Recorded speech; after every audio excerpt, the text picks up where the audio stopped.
अस्सलाम वालेकुम dear students. उम्मीद है कि आप सब खैरियत से होंगे। जैसा कि आपको पता है हमारा चैप्टर नंबर 4 चल रहा है जनरल साइंस का और उसका लेक्चर नंबर आज 3 है। चैप्टर हमारा है pollutants and there effects on environment और टॉपिक जो आज का हमारा जिसको हम स्टडी करेंगे वो properties of air pollutants and there effects on human organ system. कि जो पोल्यूटेंट्स हम पढ़ते आ रहे हैं, एयर पोल्यूटेंट्स जो कि फ़िज़ा में शामिल होते हैं, ठीक है, उनके हमारी ज़िंदगी के ऊपर या जितनी लिविंग ऑर्गेनिजम्स हैं उनके ऊपर क्या असरात मरतब होते हैं या उनके इफ़ेक्ट्स क्या हैं, उनकी प्रॉपर्टीज़ क्या हैं, वो आज हम ब्रीफली डिस्क्राइब करेंगे। जिसमें सबसे पहले कार्बन मोनोऑक्साइड है, जो कि उस दिन हमने पढ़ा था, कार्बन मोनोऑक्साइड CO। इसकी प्रॉपर्टीज ये हैं कि ये कलरलेस होता है, इसका कोई कलर नहीं होता। ये सारी की सारी गैसेस हैं, carbon monoxide, sulphur dioxide, oxides of nitrogen, जितने भी हैं ये सारे के सारे क्या हैं, ये गैसेस हैं। कार्बन मोनोऑक्साइड इसकी प्रॉपर्टीज हैं, पहली प्रॉपर्टी ये है कि ये कलरलेस है। कलरलेस से मुराद है कि इसका कोई कलर नहीं है। ऑर्डरलेस, ठीक है, इसकी कोई बदबू नहीं है, कोई स्मेल नहीं है, ना बैड स्मेल है, ना कोई गुड स्मेल है, कोई किसी किस्म की स्मेल नहीं है, ठीक है। और थर्ड वन है पॉइजनस गैस, ये जहरीली गैस है। थर्ड वन जो इसकी प्रॉपर्टी है वो है पॉइजनस गैस, ठीक है।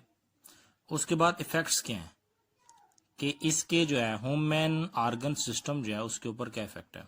हेडेक है, सर दर्द होता है अगर कार्बन मोनोऑक्साइड को हम स्मेल करते हैं, उसको सूंघते हैं, या ऐसा एरिया जहां से कार्बन डाइऑक्साइड इवॉल्व हो रही है, किसी इंडस्ट्रियल एरिया के पास है हम खड़े, तो अगर इस कार्बन मोनोऑक्साइड को हम स्मेल कर रहे हैं, तो उसके स्मेल करने से हमें सर दर्द होगा। ब्रेन, उस सर दर्द की वजह से अगर वही गैस हमारे दिमाग में जमा होती जा रही है तो ब्रेन डैमेज हो सकता है। ब्रेन डैमेज होने के साथ साथ जो थर्ड वन है वो रेस्पिरेटरी प्रॉब्लम्स है, सांस की प्रॉब्लम। सांस की प्रॉब्लम इस वजह से होती है, इसका कंजेक्टिव जो प्रॉपर्टी इफेक्ट है ना, reduces the oxygen carrying capacity, carrying लिखा हुआ है, ले जाना, carrying capacity of haemoglobin. Haemoglobin होता है खून के अंदर एक जो है, ये जो हीमोग्लोबिन है ये खून के अंदर मैक्रो मॉलिक्यूल है, जो हम फेफड़ों के जरिए, नोज के जरिए सांस लेते हैं, फेफड़े उसको पंप करते हैं, ठीक है, उसको ऑक्सीजनेटेड करते हैं ब्लड को। तो ब्लड के अंदर जो हीमोग्लोबिन होता है ये ऑक्सीजन को लेके जाता है, जो हम ऑक्सीजन फिजा से लेते हैं। ये ब्लड के अंदर जो हीमोग्लोबिन मौजूद है ये ऑक्सीजन को कैरी करता है और जिस्म के हर हिस्से तक लेके जाता है, ठीक है। अगर हम कार्बन मोनोऑक्साइड को इनहेल कर रहे हैं, कार्बन मोनोऑक्साइड को सूंघ रहे हैं, ठीक है, अपने अंदर लेके जा रहे हैं, तो रेस्पिरेटरी प्रॉब्लम्स कैसे होंगी कि कार्बन मोनोऑक्साइड जो है वो हीमोग्लोबिन के साथ अटैच हो जाएगी और ऑक्सीजन को अटैच नहीं होने देगी, जिस वजह से हमारे लंग्स के अंदर क्या हो जाएगी, ऑक्सीजन की कमी हो जाएगी, ब्लड के अंदर ऑक्सीजन की कमी हो जाएगी और हमें रेस्पिरेटरी प्रॉब्लम्स पैदा होंगी। जो सेकंड वन एयर पोल्यूटेंट है वो है सल्फर डाइऑक्साइड, वो है सल्फर डाइऑक्साइड SO2। इसकी प्रॉपर्टीज वो भी हैं यही जैसे कि पहले वाले के, कलरलेस गैस है ये भी, इसका भी कोई कलर नहीं है इस गैस का, इरिटेटिंग स्मेल है इसकी, ठीक है, इरिटेटिंग स्मेल है इसकी। उसके बाद है इसकी प्रॉपर्टी, इसकी इफेक्ट्स हैं, उसके बाद इसके इफेक्ट्स हैं। It dissolve in water and causes the acid rain,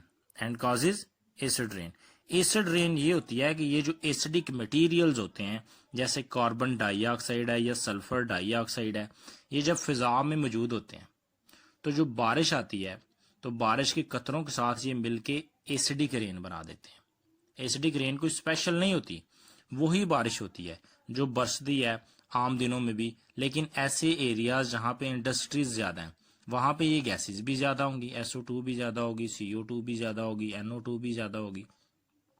तो जब ये गैसेस बारिश के कतरों के साथ, बारिश के पानी के साथ मिलती हैं, उनमें डिजॉल्व हो जाती हैं तो एसिडिक रेन प्रोड्यूस करती हैं।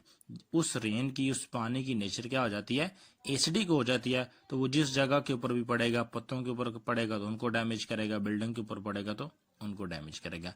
ये इसके इफेक्ट हैं सल्फर डाइऑक्साइड के।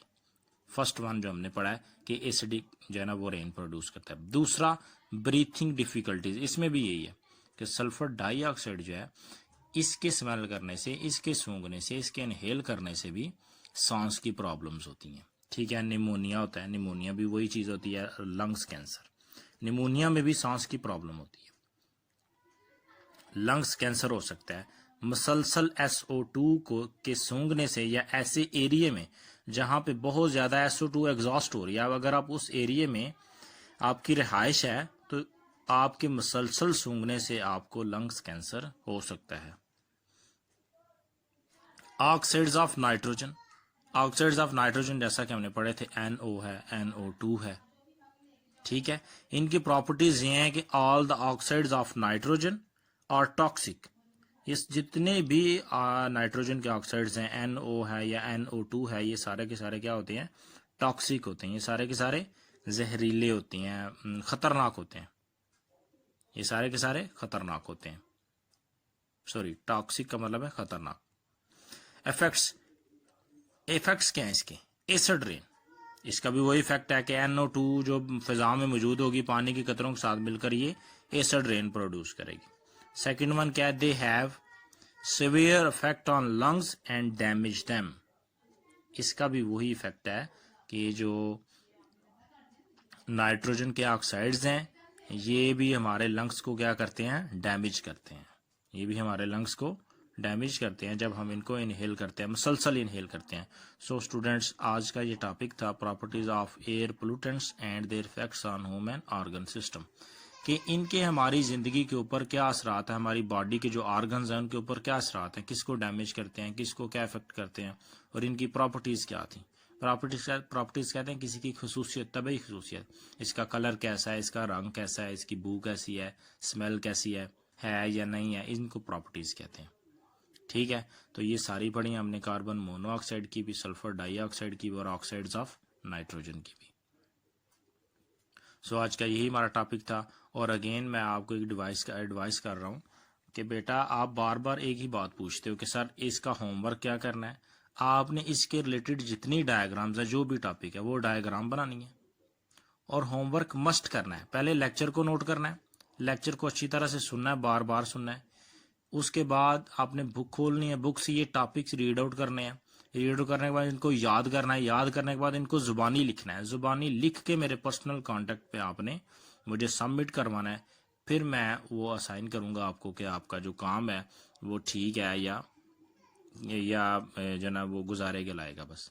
तो कुछ स्टूडेंट्स की मुझे मैं देख रहा हूँ उनके होमवर्क प्रॉपर ना तो वो डायग्राम है, कुछ तो बना ही नहीं रहे, जो बना रहे हैं वो उनकी भी डायग्राम्स हैं वो प्रॉपर है, इतनी कोई ख़ास नहीं है, इतनी प्रॉपर नहीं है। ठीक है, तो आपका ही फ़ायदा इसमें कि अच्छे तरह से काम करें, अपनी हैंड राइटिंग को अच्छा करें, डायग्राम्स को अच्छा करें, जितनी भी किस्म की हैं, और इस टॉपिक के रिलेटेड जितनी डायग्राम है वो सारी की सारी बनानी है। ठीक है, अल्लाह हाफिज़।